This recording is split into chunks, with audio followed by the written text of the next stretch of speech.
हज़रत अली रदियल्लाहु अन्हु फरमाते हैं, सबसे ज़लील इंसान वो है जिसे हक़ और सच का पता हो फिर भी वो झूठों के साथ खड़ा रहे।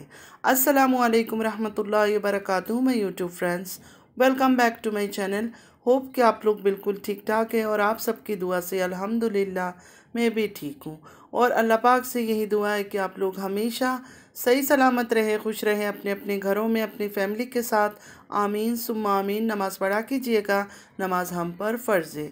सबसे पहले फ़लस्तीन वालों के लिए दुआ की रिक्वेस्ट करूँगी कि प्लीज़ प्लीज़ प्लीज़ फ़लस्तीन वालों को अपनी दुआओं में ज़रूर याद रखिएगा। रिएक्शन स्टार्ट करने से पहले अपनी बहनों से रिक्वेस्ट करूँगी कि प्लीज़ प्लीज़ प्लीज़ मेरे चैनल को लाइक कीजिए, सब्सक्राइब कीजिए और शेयर कीजिए। साथ ही बेल आइकन को हिट करना मत भूलिएगा कि जब भी मैं कोई वीडियो अपलोड करूं आप लोगों को फ़ौरन नोटिफिकेशन मिल जाए।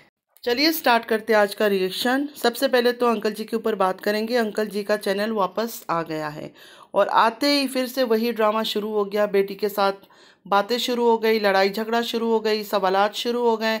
मैंने ये कब कहा था, मैंने वो कब कहा था, सबूत दिखाओ, ये दिखाओ, वो दिखाओ। कोई सबूत दिखाने की ज़रूरत नहीं है, ना हमें कोई इंटरेस्ट है उनकी बातें सुनने का, क्योंकि जो गलाज़त और जो जिस तरह की लैंग्वेज उन्होंने इस्तेमाल किया उसके बाद इस अंकल जी के लिए मेरे दिल में तो 1% भी रेस्पेक्ट नहीं रहा है। सोशल मीडिया में बैठकर इतना बूढ़ा इंसान जब इतना गलाज़त उगल सकता है तो इस इंसान की मैं 1% भी इज़्ज़त नहीं करती हूँ। बाकी आप लोग क्या सोचते हो, क्या समझते हो मुझे नहीं पता, लेकिन मैं इस आदमी की अब बिल्कुल कोई इज़्ज़त नहीं करती हूँ। बड़े हैं इस वजह से अंकल जी बोलती हूँ कि हमें इतना बदतमीज़ी करना नहीं आता है, वरना ये इज़्ज़त के काबिल तो किसी एंगल से भी नहीं है। पूरा ख़ानदान बेईमान है, झूठे है, मक्कार है, कुछ भी है। अब मैं हूँ, मुझे कोई भी कुछ कह दे कि ये बात कर दो, ये झूठी बातें कर दो, हम पैसे कमा लेंगे, हम वायरल हो जाएंगे, कुछ भी हो जाए, मैं तो नहीं मानूंगी। अगर मेरा दिल नहीं है किसी चीज़ पर तो मैं तो सीधा इनकार करूँगी। लेकिन इनको पैसे चाहिए था। अगर किसी ने सिखाया उनको, पढ़ाया उनको, टिच किया कि ऐसे ऐसे बातें करो, फिर भी इनकी गलती है। क्यों इन्होंने वो सब बातें किया। बहुत लोग ये कह रहे हैं रूबी जी ने सिखाया, नैनू ने सिखाया, इसने सिखाया, उसने सिखाया, दीदी ने सिखाया, बीबी ने सिखाया, किसी ने भी सिखाया हो। अंकल जी इनकार कर सकते थे, अंकल जी की कोई मजबूरी नहीं थी ये सब बातें करने की, लेकिन उन्होंने किया। और मुझे किसी ने बताया कि आज अंकल जी ने यह भी ऐलान किया कि वापस कुछ ही दिनों में वो सऊदीया जा रहे हैं। यहाँ रहकर इन्होंने इतना गुल खिला लिया, पता नहीं सऊदीया जाकर और कौन सा नया तमाशा खड़ा करेंगे व्यूज़ लेने के लिए। वहाँ तो तैयार बैठी उनकी बहू रानी, जो बड़ी बाजी है उनकी बहू रानी, जो बहुत ही शातिर औरत है, वो इनको अब पट्टी पढ़ा पढ़ा कर और पता नहीं क्या क्या करवाने वाली है। आज आप व्यूअर्स की वजह से ये लोग कहाँ से कहाँ पहुँच गए। ज़मीन से आसमान तक अल्लाह ताला ने इनको पहुँचा दिया। इतने इनके पास पैसे आए कि वेस्ट करते हैं। रात दिन मॉलों में घूमना, शॉपिंग करना। आप में से कितनी औरतें हैं जो रात दिन मॉलों में घूम रही है और शॉपिंग के कर रही है। क्या वीक में, वीकेंड्स में, या 15 दिन में, या महीने में कोई एक दफ़ा शॉपिंग के लिए निकलता है। लेकिन इनकी तो आपने हालत देखी है कि इतने पैसे इनके पास आ गए हैं कि इनसे संभाला नहीं जा रहा है। तो ये जो इतने पैसे इन्होंने कमाया, कहाँ से कमाया? सच बोलकर तो नहीं कमाया। झूठ, मक्कारी, बेईमानी, अपने व्यूवर्स को धोखा देकर, इमोशनल ब्लैकमेल करके, सिंपैथी कार्ड खेल के, इस तरह इन्होंने पैसे कमाए और आज ऐश कर रहे हैं। झूठ, मक्कारी, धोखा, इस्लाम कार्ड खेल कर जो इन्होंने पैसे कमाए हैं, लोगों को धोखा देकर, लोगों के दिल दिमाग से खेलकर, कब तक ये लोग ऐश करेंगे? कब तक, मुझे ये बताएं। जिस दिन अल्लाह की लाठी इन पर पड़ी, एक बात तो आप सब ने सुना होगा कि अल्लाह की लाठी जो है वो बेआवाज़ होती है, वो बताकर नहीं पड़ती है किसी के ऊपर, अचानक पड़ती है। इन पर भी ऐसे ही होगा। उस दिन ये लोग रोते पिटते रह जाएंगे और सब कुछ तबाह हो जाएगा इनका। दोबारा बात करते हैं अंकल जी का। अंकल जी का जो एज है, जो उम्र है, क्या इस उम्र में ऐसे बातें करते हैं लोग? क्या आप में से, आपके घरों में जो बूढ़े बुजुर्ग हैं, क्या उस तरह के अल्फाज दोहराते हैं जो इन्होंने यूट्यूब में बैठकर ऑन कैमरा गंदी गंदी बातें की है एक औरत के बारे में? चाहे वो औरत कितनी भी गंदी हो, कितनी भी गलीज हो, चाहे कुछ भी हो, वो फिर भी जिस तरह के लैंग्वेज इन्होंने इस्तेमाल किया, क्या कोई शरीफ घर का बड़ा या बुज़ुर्ग इस तरह के अल्फाज निकाल सकता है अपने मुंह से? इतना बूढ़ा आदमी दो बातें करने से पहले खांसी आ जाती है, खांसना शुरू कर देते हैं। एहतराम के काबिल है। लोग इस उम्र के इंसान को इज़्ज़त देते हैं। इनकी ज़बान सुनने के बाद, इनकी एटीट्यूड देखने के बाद कौन इनकी इज़्ज़त करेगा? कोई भी इनकी इज़्ज़त नहीं करेगा। इसी तरह ना इनकी कोई बहू की इज़्ज़त करता है, ना इनकी बेटे की कोई इज़्ज़त करता है। किसी की कोई इज़्ज़त है ही नहीं, ना कोई अहमियत है। बस पैसे कमा रहे और ऐश कर रहे हैं। क्या फ़ायदा ऐसे पैसे का? ऐसे ज़िल्लत भरी पैसों का क्या फ़ायदा? हम तो अल्लाह ताला से हमेशा इज़्ज़त की दुआ पहले करते हैं। इज़्ज़त की दुआ मांगते हैं कि अल्लाह ताला भले रूखी सूखी खाना दे दो, लेकिन इज़्ज़त की रोटी ज़रूर नसीब करना। ऐसे ज़िल्लत की रोटी नहीं चाहिए। अंकल जी सऊदीया जा रहे हैं, सुनकर एक बात मेरे दिल में आया कि अंकल जी सऊदीया जाके अकेले कैसे रहेंगे? वो तो आंटी के बिना एक पल भी रह नहीं सकते हैं। जैसे ही विलेज जाते हैं अंकल जी की हालत ख़राब हो जाती है, बीमार हो जाते हैं, इमरजेंसी लग जाती है, वीडियो पे वीडियो बनना शुरू हो जाता है। कभी नज्जो बनाती है, कभी सल्लू बनाता है, कभी आयशा बना लेती है। हमारे वालिद बीमार है, हमारे वालिद को हॉस्पिटल ले गए, हमारे वालिद के लिए सब तैयार हो जाओ, सब जमा हो जाओ, सब इकट्ठे हो जाओ। मतलब क्या क्या ये लोग नहीं करते। तो इस टाइम पर सऊदीया जब अकेले जाएंगे, अपनी बीवी को यहाँ छोड़कर, क्या वो रह लेंगे?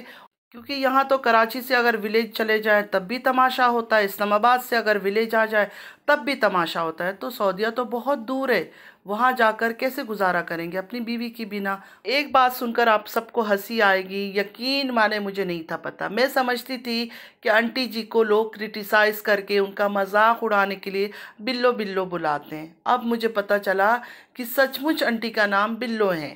अंकल जी की वीडियो देख रही थी तो अंकल जी ने कई बार बिल्लो इधर देखो, बिल्लो ये वो कर रहे थे। तब जाकर मुझे कंफर्म हुआ कि इनका नाम ही बिल्लो है। अच्छा, ये लोग इतने गेमर लोग हैं, इनके अंदर वफा नाम की चीज़ नहीं है। अंकल जी जब कराची आते हैं, छोटी बाजी के साथ रहते हैं तो छोटी बाजी का बन जाते हैं। जब कराची से सऊदीया जाते हैं तो उधर वालों का बन जाते हैं। मतलब इन लोगों में बूढ़े बुजुर्ग बच्चे जवान किसी के अंदर कोई वफा नाम की चीज़ ढूंढ कर भी नहीं मिलेगा। ये इतने बेवफा, इतने बेईमान, इतने मक्कार लोग हैं। अंकल जी ने नज्जो को ये भी ताना दिया कि इतना पैसा खर्च मैंने किसके लिए किया था। मतलब घर मर इन्होंने जो पेंट वगैरह करवाया था उसके ऊपर ताना दे रहे थे कि ये सारे खर्चे, इतने सारा पैसा का मैंने किसके लिए किया था। वैसे मैंने सुना था कि घर का पेंट ये वो जो भी उन्होंने सही किया, सारा चीज़ें करवाने के लिए छोटी बाजी और छोटी बाजी की जो वालिदा है उन्होंने पैसे भेजे थे अंकल को कि अपना घर जो है वो सही करवा लो शादी से पहले। और जब घर वगैरह सब कुछ पेंट हो गया, छोटे मोटे घर की जो रिनोवेशन थी वो सब हो गई, तो अंकल जी मुकर गए और नज्जो के बच्चों को भी घर के अंदर आने नहीं देते थे। देखिए, मुझे नहीं पता सच है या झूठ है। मैंने जो सुना है वो आप लोगों को बता रही हूँ कि मैंने ये सुना था कि उसके बाद वो नज्जो के बच्चों को घर के अंदर आने नहीं देते थे। ये कहते थे कि तुम लोगों से डंग की स्मेल आती है, मतलब गोबर की स्मेल आती है। इनकी लड़ाई सच है या झूठ है अल्लाह ही जानता है। इतना बस मुझे पता है कि निहायत मक्कार किस्म के लोग हैं, ख़ास कर दूसरे जैसे भी हैं। लेकिन अंकल जी और इनके सारे बच्चे, अंकल जी की बेटियां हो या बेटे हों, सब बहुत ज़्यादा शातिर हैं। इनकी शक्ल से ऐसा फील होता है कि ये बहुत ज़्यादा मक्कार और शातिर किस्म के हैं, डेंजरस लोग हैं। बहुत ही ख़ास और अहम सवाल है मेरा नज्जो से कि नज्जो, उमर कहाँ है? आपका एक लौता बेटा है। पहले आपने एक्सक्यूज़ दिया कि घर के अंदर है, पता नहीं काव माव ये सब संभाल रहा है। लेकिन बहन के निकाह के टाइम, भाई ने शिरकत ही नहीं किया, आप उसको लेकर नहीं आई। आखिर वो बच्चा कहाँ है? एक लौता भाई है बहनों का, कम से कम उसको तो बहन की निकाह के टाइम सामने होना चाहिए था। सारे सब थे, सब छोटे छोटे बच्चे लड़के हर कोई था, लेकिन फातिमा का भाई उमर नहीं था। उमर इस टाइम पर कहाँ है? चलो, पहले तो समझ आया कि आप छोटी मोटी रस्में वगैरह कर रही थी तो उस टाइम पर आप उसको नहीं लेकर आई, क्योंकि घर में भी आपने चीज़ें पाल रखी, उनको संभालना है। लेकिन बहन के ऐन निकाह के वक्त एक भाई का ना होना, एक सगे भाई का नहीं होना, बहुत बड़ा कोई रीज़न तो होगा। पता नहीं ये बात दूसरे लोगों ने नोटिस किया या नहीं किया कि उमर नहीं था शादी में। मुझे तो नहीं नज़र आया। अगर आप में से किसी को नज़र आया तो ज़रूर बताइएगा, मुझे नहीं दिखा उमर कहीं भी। अब थोड़ा सा बात करेंगे पाक नेक सच्ची औरत बड़ी बाजी के बारे में। सुना गाड़ी भी ले रही है न्यू। एक सिस्टर जो बड़ी बाजी की सपोर्टर है, बड़ी मैसेजेस करती है और सवाल भी मुझे बहुत ज़्यादा वो करती है। आप क्यों बड़ी बाजी नेक खातून पर बात करती हो? घर सस्ता मिल गया होगा, एक घर ही तो उसने लिया है। घर ले या महल ख़रीद ले सिस्टर, हमें क्या। वो घर ले ले या पूरा कोई कोठी ख़रीद ले, कोई बंगला ख़रीद ले, हमें कोई मतलब नहीं है उससे। हमें कोई गर्ज नहीं है इन चीज़ों से, लेकिन इसकी झूठ और मक्कारी से हमें नफ़रत है, ख़ास कर मुझे। ये झूठी मक्कार औरत ऐसे गंदा कहानी लेकर आई थी वाईटी में, जो झूठ है, और उस गंदा गलाजत की वजह से कितने बच्चों ने गालियाँ खाई, कितनी औरतें जलील हुई, शायद सबको याद होगा। और आज तक औरतें और बच्चे जलील हो रही है। बेचारी ने घर लिया, फिर सेकंड हैंड सोफ़ा का ड्रामा किया, अब गाड़ी ले रही है। कहाँ से आया इतना पैसा? जेड की कहानी से आया है ना, फंड और व्यू सब कुछ। तो डियर सिस्टर, मुझे कुछ बोलने से पहले सोचा करें कि इस औरत ने कितना बड़ा गंदा खेल खेला है। मदीने में रहते हुए इसको शर्म नहीं आई, इसको खुदा का खौफ नहीं आया कि मैं क्या कर रही हूँ, किस तरह की गलाजत फैला रही हूँ यूट्यूब में आकर।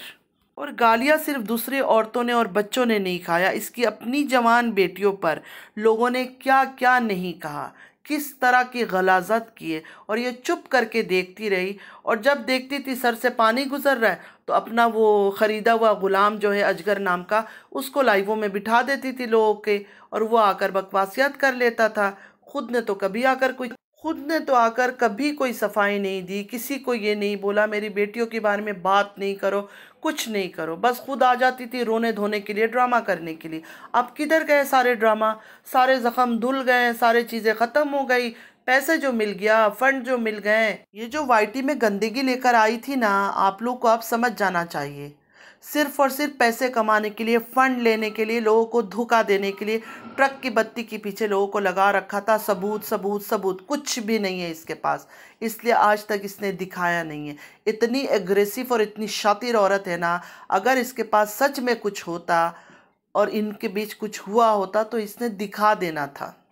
जिसने बड़ी बाजी पर भरोसा करके, ट्रस्ट करके बड़ी बाजी को सपोर्ट किया था, हर कोई बड़ी बाजी से अलग हो चुका है। आखिर क्यों? क्योंकि उन्होंने सबूत देखना चाहा और बड़ी बाजी के पास कुछ भी नहीं था दिखाने के लिए। तो मुझे ऐसा लगता है कि अब किसी के दिल में कोई शक बाकी नहीं रहना चाहिए कि ये बड़ी बाजी नंबर 1 मक्कार है। ये मिलकर सारे फैमिली के साथ प्लानिंग प्लॉटिंग करके ये कहानी लेकर आई थी कि हम पैसा कमा सके। और अंकल जी का हाल देखकर तो पता चल ही रहा होगा कि पैसे के लिए कुछ भी कर सकते हैं। मैं बार बार बड़ी बाजी का क्यों बोलती हूँ? इसलिए बोलती हूँ कि मदीना जैसे पाक जगह में बैठकर ये औरत ने गंदगी फैलाई है, झूठी गंदगी फैलाई है। सच में अगर ये चीज़ होता ना, मैं 100% इस औरत को हमेशा सपोर्ट करती, लेकिन ये औरत नंबर 1 झूठी है, क्योंकि इसके पास कोई सच्चाई नहीं है, कोई सबूत नहीं है, सिर्फ और सिर्फ झूठ झूठ झूठ। शक्ल से पता चलता है, शक्ल से दिखता है कि औरत कितनी ज़्यादा मक्कार है। और क्या चाहिए आप लोगों को? अंकल जी की ज़ुबान और अंकल जी की बातें सुनकर अब आप लोगों को यकीन हो गया होगा कि ये लोग किस हद तक गिर सकते हैं और किस हद तक बातें कर सकते हैं बिलो द बेल्ट जाकर। तो अजगर के लिए क्या बड़ी बात थी ये बोलना कि पहली दफ़ा मैंने ये सब किया था, हाँ मैंने ये काम किया है, मैंने जेड वाला काम किया है। तो ये सारे झूठे मक्कार एक नंबर का, आप लोगों को सिर्फ़ और सिर्फ धोखा दे रहे हैं। आप व्यूअर्स जो इतने मासूमियत से, इतने पाक दिल से इनको प्यार करते हैं ना, ये लोग सिर्फ आप लोग को धोखा दे रहे हैं। तो फ्रेंड्स, आज के लिए बस इतना ही। आई होप कि आज का वीडियो आप लोग को अच्छा लगा होगा। अगर अच्छा लगा है तो लाइक सब्सक्राइब शेयर ज़रूर कीजिएगा। चैनल पे जो भी नहीं आ रहा है आपसे भी रिक्वेस्ट है कि प्लीज़ लाइक सब्सक्राइब और शेयर ज़रूर कीजिएगा। नमाज़ पढ़ा कीजिएगा, नमाज़ हम पर फ़र्ज़ है। फ़लस्तीन वालों को अपनी दुआओं में ज़रूर याद रखिएगा। अल्लाह पाक हम सबको नेक हिदायत दे, आमीन या रब्बुल आलमीन। मैं किसी पर कोई इल्ज़ाम नहीं लगा रही हूँ, मैं किसी का कैरेक्टर असैसिन नहीं कर रही हूँ। जो इन्होंने दिखाया आज तक उसी के ऊपर बात कर रही हूँ। जो दिख रहा है, जो नज़र आ रहा है, उसी के ऊपर मैं बात कर रही हूँ। तो प्लीज़ मुझे आके इल्ज़ाम मत दीजिएगा, मुझे टॉन्ट मारिएगा नहीं कि तुम इल्ज़ाम लगा रही हो। चलती हूँ, दुआ में याद रखिएगा। ज़िंदगी रही फिर मुलाकात होगी। अल्लाह हाफिज़।